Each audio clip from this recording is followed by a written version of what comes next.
কেরলে বিজেপি ইতিহাস তৈরি করেছে। প্রথমবারের মতো তারা ত্রিবান্ধপুরম কর্পোরেশনে এমন বড় বিজয় পেয়েছে। ওখানে এনডিএ দীর্ঘ ৪৫ বছর ধরে ক্ষমতায় থাকা এলডিএফ বা লেফট ডেমোক্রেটিক ফ্রন্টকে প্রায় উড়িয়ে দিয়ে ক্ষমতা দখল করেছে।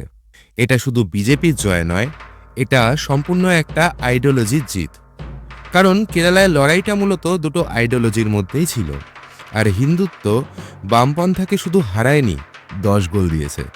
এখানে কথা একদম স্পষ্ট, একটি বামপন্থী আইডিওলজি শাসনে থাকতে থাকতে মানুষ অনুভব করেছে যে বাইরে থেকে আমদানি করা একটা আইডিওলজির থেকে নিজের শতাব্দী প্রাচীন সনাতনের আইডিওলজি অনেক বেশি সুন্দর ও পোক্ত। এরই মাঝে কেরলের বিভিন্ন জায়গা থেকে বামপন্থীদের হাতে বিজেপির নেতাকর্মীদের নিগৃহীত হওয়ার বিভিন্ন ভিডিও ভাইরাল হচ্ছে।